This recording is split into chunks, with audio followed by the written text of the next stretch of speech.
All brand new here on 89 WLS. Now we welcome in studio Alderman Bob Fioretti, who would love to be the next mayor of the great city of Chicago. Alderman, good morning, sir. How are you? I'm doing great. Thanks, John, for letting me be here today. Letting you be here? You're running for mayor. Why wouldn't you be here? It's great. And I would love to be mayor because I love our city. I want to get to more of that here in a second. First, I think the first time we spoke, and I just want to reiterate this story quickly for our listeners.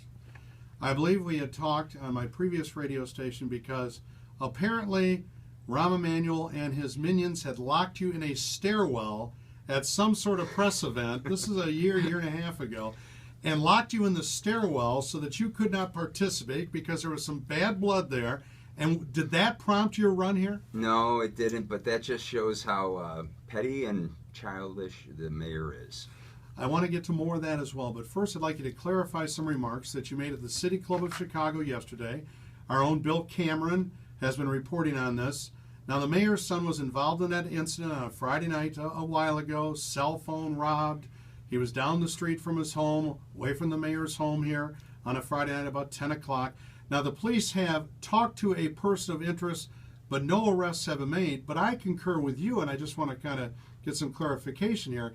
If, in fact, somebody is arrested for this, it certainly is incumbent upon the mayor of the city to prosecute. Well, I would say so, but, a lot of people found my comments controversial, but I believe they were pretty plain to me.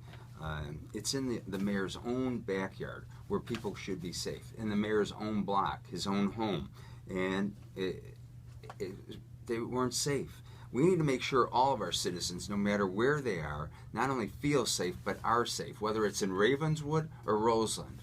I've approached this whole problem of crime with a holistic approach and how we try to bring down the levels of crime. And I think from dealing with the lack of economic disparity, lack of jobs, lack of hope, and what we can do on my website, and I've got a whole detailed program there, but we need to deal with the crime problem.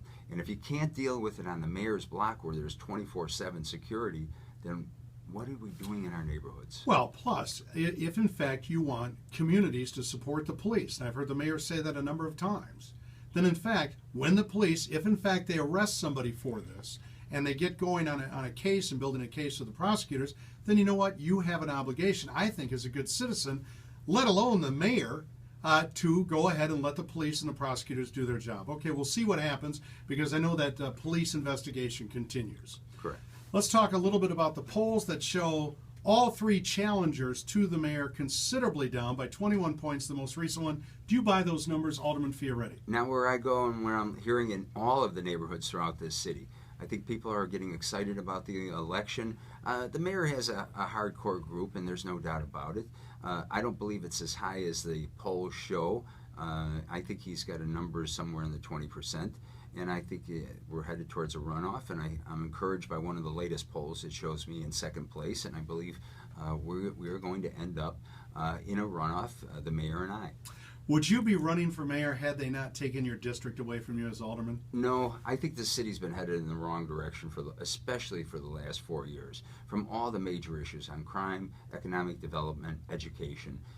We need a new direction. We need somebody who's fought in the trenches, who offers new ideas, and not every idea that I have, I want to put everything on the table on how we cut expenses in our city government, how we look for waste and fraud and abuse in our budget, and at the same time, new ideas that is encouraging and helpful for the city, not something that's damaging for the city.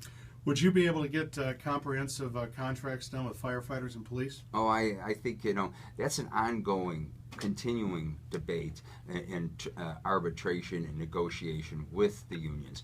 We should not allow our first responders ever to be without a contract. Talking here with Alderman Bob Fioretti. He's running for mayor.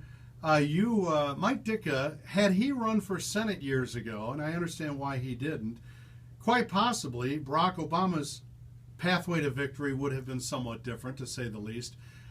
You received an endorsement from good old number 89. How did that occur? Well, I mean, you guys seem politically diametrically on opposite ends of the world. Well, I'm proud of the coach's endorsement.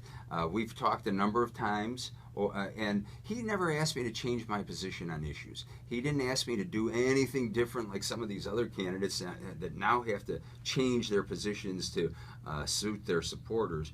But he knew that I was going to be straight talking, honest, come out with proposals, and admit when I was, and he'll back me when I'm right, he'll tell me when I'm wrong, and I will admit when I am wrong to the people of this city.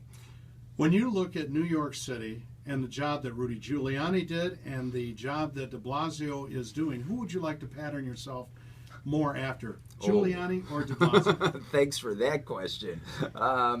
You know, there are aspects before both of them. I mean, you know, Rudy Giuliani, who I have met, had a lot of great ideas. I've been in New York, especially under his administration, on a lot of issues. I've gone to New York on business, on tour, just as a visitor. I haven't been back in New York City since before the current election that lifted this new mayor there.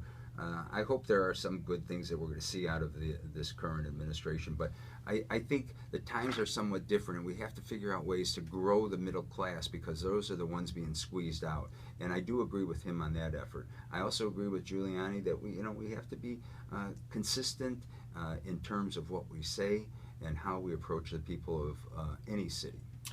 Bob Fioretti joining us here on WLS this morning, and we'll take a break, come back and talk revenue. That's an important part of